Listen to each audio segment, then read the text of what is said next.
La convivialité, ça veut dire développement séparé, c'est tout. D'accord. C'est-à-dire on reconnaît que toutes les religions sont égales, mais que la sienne est peut-être un peu plus supérieure à la libanité. En fait, aujourd'hui, le Liban, c'est pas, contrairement à ce qu'on dit, des dépendances étrangères. Bien sûr, ils ont tous des liens avec l'étranger, mais c'est nous sommes libanais et nous avons la vraie libanité, et chacun part d'un postulat. Alors, les chrétiens, c'est parce qu'ils pensent avoir la libanité originelle, la montagne, le culte de la montagne, que tu retrouves à une autre déclinée de façon différente, qui est aussi chez les Druzes. Chez les sunnites, c'est la libanité par l'urbanité. Au départ, on est surtout ottoman, on est arabe, on est musulman, et de plus en plus aujourd'hui, on est des bons libanais parce qu'on est les vrais arabes musulmans, tu vois. Donc en fait, on est dans des concurrences pour s'affirmer quel est le plus libanais des Libanais. Et le Hezbollah, on est les vrais Libanais parce qu'on est les seuls à défendre objectivement ce territoire des agressions ennemies. Voilà. Et en fait, je le vois bien moi dans ce que je suis en train d'analyser actuellement, c'est que finalement, on n'est plus du tout je suis pro-palestinien, je suis pro-arabe, on ne s'identifie plus à des grandes idéologies pan-arabistes ou pan-islamistes, mais on s'identifie à une idéologie qui effectivement est pro-libaniste, mais un libaniste, parce que le libaniste c'est un mot péjoratif pour décrire les chrétiens au départ. Les chrétiens qui croient au Liban indépendant, seul, tu vois, une sorte de sionisme à la libanaise. Or aujourd'hui tout le monde est libaniste, mais un libanisme qui se décline selon des identités différentes. Voilà.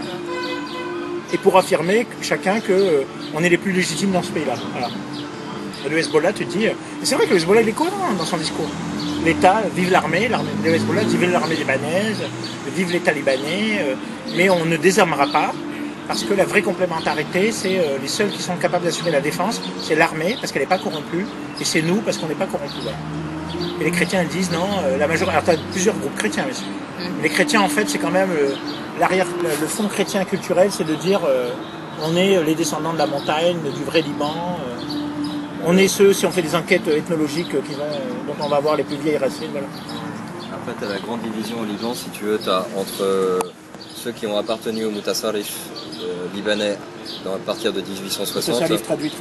Le gouvernorat libanais qui est établi par les Ottomans, qui est la première autonomie originelle du Liban entre 1860 et 1914. En 1914, les Français vont, enfin 1918-19, les Français vont rajouter Tripoli, la Bekaa et le Sud. Et jusqu'à aujourd'hui, cette ligne... C'est la notion de Grand Liban.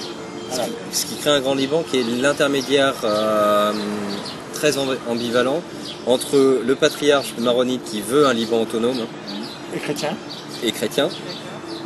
Autonome, ça veut dire qu'il puisse subvenir à ses propres besoins. On sort de la Première Guerre mondiale avec une énorme famine qui a démontré que sans réserve de blé, la population ne peut pas survivre, d'où la Bekaa. Qui est annexée. Qui est annexée, mais sauf que du coup, on met des musulmans. Donc dilemme.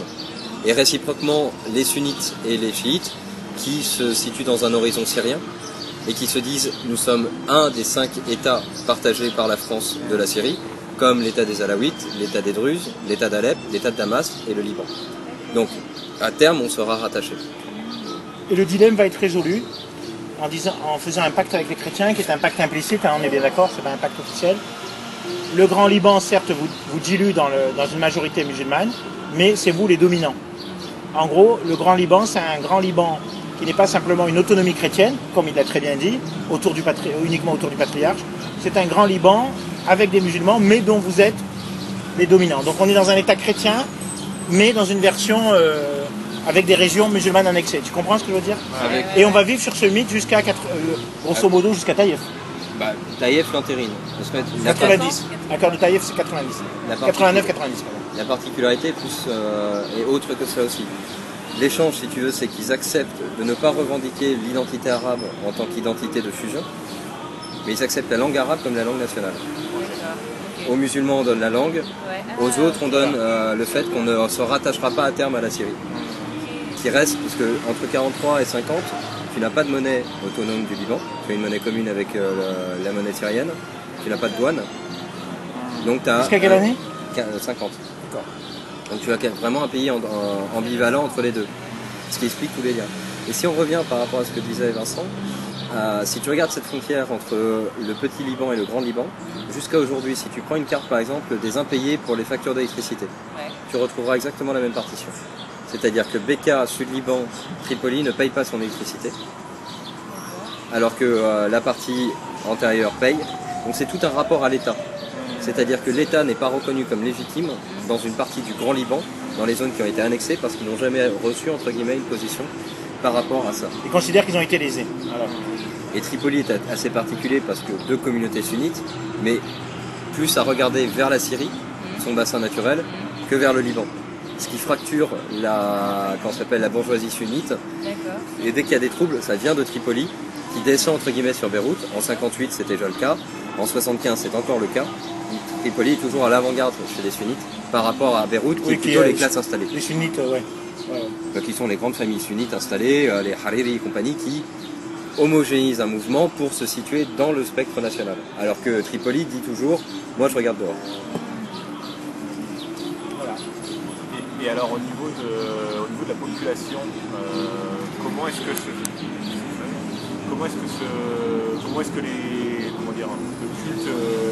culte et la pratique de la foi, comment est-ce que ça coexiste? Est-ce qu'il y a des tensions? Est-ce que ça fait de manière relativement saine et stable en bon voisinage? La pratique des différentes... Avec peut-être des différences d'un point de vue géographique. La pratique des religions a été figée par le mandat parce que les autorités mandataires ont défini que déjà tu n'as pas du tout de droits civils au sens propre du terme, tu as uniquement des droits confessionnels qui sont rattachés à des tribunaux. Pour le mariage par exemple. Pour le mariage, le divorce, l'héritage. Donc ça c'est confessionnel. Tout est confessionnel là-dessus. C'est le tribunal qui a des juges. Alors t'en as qui sont rattachés à l'État, qui sont des fonctionnaires. Et t'en as qui sont pas fonctionnaires. Ils sont tous rattachés à l'État sous contrat sous une forme. Et il y en a qui sont payés par l'État et d'autres qui sont pas là. Ils sont tous reconnus par l'État, mais certains sont payés par l'État et d'autres par leur communauté, par les dons communautaires. Ce qui explique que chacune des confessions a dû promouvoir une présentation donnée, sachant qu'on dénonce 23 confessions au Liban, je crois. 23, ouais. 18. Mais je crois que tu as 23, tu as raison. Je sais plus, enfin, un nombre... 18 grandes et 5 minimes. C'est pas 3, hein, je veux dire. Parce que les Alaouites, on les compte. C'est grec orthodoxe, latin melkite, arménien... Arménien orthodoxe, ouais. Arménien protestant. Chiite, par exemple, ça n'existe pas, tu as les Jafari, etc. D'où vient le mot Jafari? Ibn Jafar. Jafari.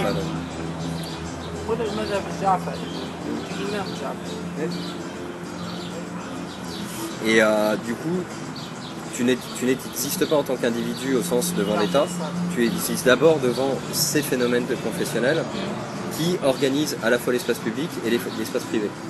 De ce fait, c'est après entre les confessions qu'ils ont partagé les différentes tâches. Et tacitement parlant, l'espace public est autorisé pour l'accès à la religiosité. Ça n'a jamais vraiment partagé les différentes tâches. Et tacitement parlant, l'espace public est autorisé pour l'accès à la religiosité. Ça n'a jamais vraiment posé problème parce que si tu empêches à l'un de faire quelque chose, il va t'empêcher de faire la même chose. Et tu as systématiquement des unions qui apparaissent dès que tu essayes de remettre en cause le code de statut personnel. On l'a eu en 1933. C'est la seule fois dans l'histoire libanaise où juifs, chrétiens, musulmans sont tous unis contre une proposition française de laïciser le mariage. Et on l'a depuis 2 jours sur une question homosexuelle où tu as toutes les autorités religieuses. Le mariage civil. Non, il y a 2 jours. Il y a 2 jours, c'est sur une question homo, parce qu'ils ont arrêté les homosexuels. Ouais. Et tous ceux qui sont montés au créneau, ce sont les forces religieuses. Ce qui est très très impressionnant. Alors, la grande évolution, mais vraiment grossière, c'est que ce qui était porté directement par les autorités religieuses a été politisé. Ce qui fait que la complexité aujourd'hui dans ce que j'appelle les identités confessionnelles, qui sont au-delà des identités religieuses, donc elles recoupent les identités religieuses, effectivement maronites, chiites, jafarites, sunnites. Aujourd'hui, si tu veux, la guerre, la bataille ne se fait plus uniquement entre autorités confessionnelles, mais davantage à travers des entités politiques alliées. C'est-à-dire qu'en gros, les religieux ont perdu la bataille de la représentation. Tu superposes toujours les deux, parce que la différence, par exemple, avec des pays comme la Syrie, ici, tu as des scènes nationales confessionnelles. Être maronite, ça veut dire quelque chose. Et tu te définis comme maronite que tu sois du nord, du sud, de l'est, de l'ouest. Par rapport à l'autre. En Syrie? Non, au Liban. Au Liban, oui. Alors qu'en Syrie, tu n'auras pas de scène confessionnelle nationale. Tu auras à Damas le mec alaouite, mais qui ne sera pas le mec du Djebel, par exemple. Alors qu'ici, ça fait vraiment sens. Et tu as une alternance permanente ou un changement de registre selon les discours entre du politique et du confessionnel, avec une politisation de la confession. Voilà, exactement. Qui fait qu'à un moment donné, tu vas dire je suis chiite, donc ça veut dire que je suis Hezbollah. D'accord. Je suis maronite. Donc je suis avec Aoun ou machin, Ou forces le libanaises. contraire, ou les forces libanaises, c'est un adversaire. Mais j'ai des identités politiques et je joue tout le temps sur l'alternance. Avec une surenchère pour avoir comme alliés les autorités religieuses. Aujourd'hui, regarde, pour te donner un exemple très précis, sur une période très courte, les 5 dernières années, le patriarcat a été perçu comme force libanaise, donc libaniste, un Liban chrétien et sans alliance. Et aujourd'hui, le patriarche a été accusé ces 2 dernières années d'être plutôt dans le camp d'Aoun, quoi. C'est-à-dire, nous sommes arabes, hein, Nous sommes pro-étatiques. Parce que tu as toujours la question en plus de la superposition de l'État. nous sommes des confessionnels laïcs. Ça, c'est très rigolo comme concept.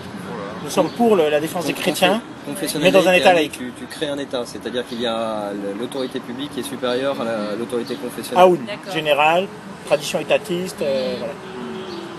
Aoun, donc grand adversaire de Hezbollah de 86 à 90, qui part en exil, qui revient en 2006 et qui est le fait un premier accord. allié.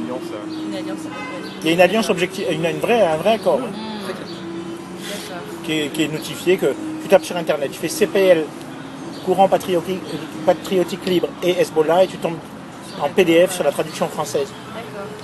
C'est extraordinaire. C'est un PDF. Hein. Et en matière de mariage, par exemple, tout à l'heure on parlait de mariage, donc on peut pas des membres de confessions différentes ne peuvent pas se marier entre elles ou pas? Si, parce que quand tu es musulman homme, tu peux épouser une femme chrétienne. Ok, d'accord. Le droit Mais musulman. la femme chrétienne ira à la mosquée. D'accord. Attends. Si. Est-ce qu'elle a besoin de se convertir? Pour se marier. Mais elle reste chrétienne. Elle reste chrétienne, elle n'a pas besoin de se convertir. Mais elle est gérée par le droit musulman. Mais tu ne vas pas aller à l'église.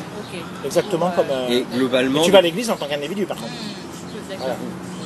Et ça, c'est parce qu'il applique les principes du droit musulman classique. Et le principe de base, si tu veux, de beaucoup de couples de ce type, c'est qu'ils vont à Chypre se marier. Ou des changements de religion. D'accord. Ok. Qui, alors, ça, je l'ignorais. J'avoue que je me serais trompé. Il y a quand même beaucoup de changements de religion. Ah ouais. Pour simplifier, ouais. Une conversion? Ouais. Quand tu as une incompatibilité, par exemple, femme musulmane, homme chrétien, Ouais. tu as des changements de religion. Avec toutes les conséquences sociales derrière. Hein. La famille te renie.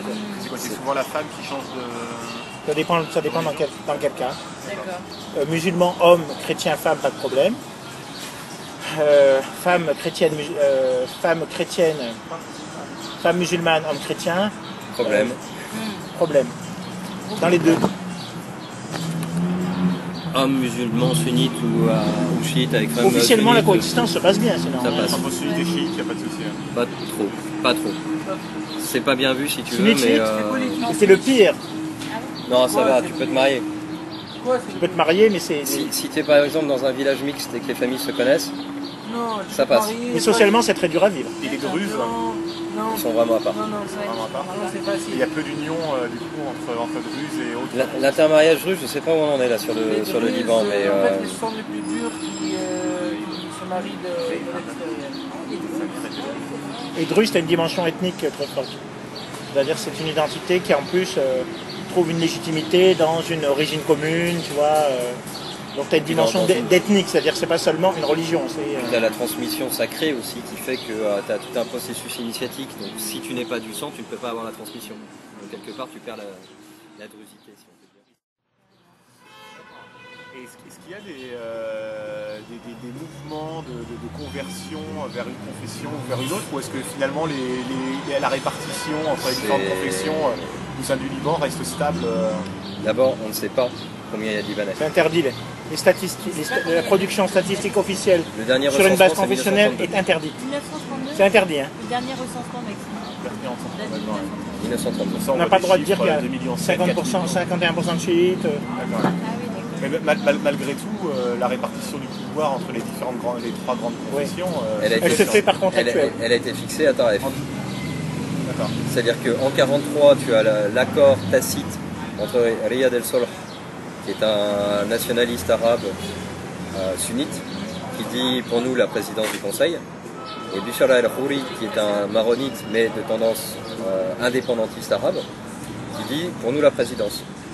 avec l'idée qu'en 1932, tu as 50% de chrétiens, 30% de sunnites, Et les chiites, on n'en parle même pas. Quoi. Si, on en parle en 1932. Oui. Parce que tu as les Jafar qui ont été quantité négligeable, quoi. 20%. Donc, ils ont la présidence du Parlement. Et ça, à Taïf, c'est fixé. En disant, il y a eu des modifications de peuplement, mais on est à un tiers, et pour stabiliser, on fixe. Sauf que c'est pas du tout un tiers aujourd'hui.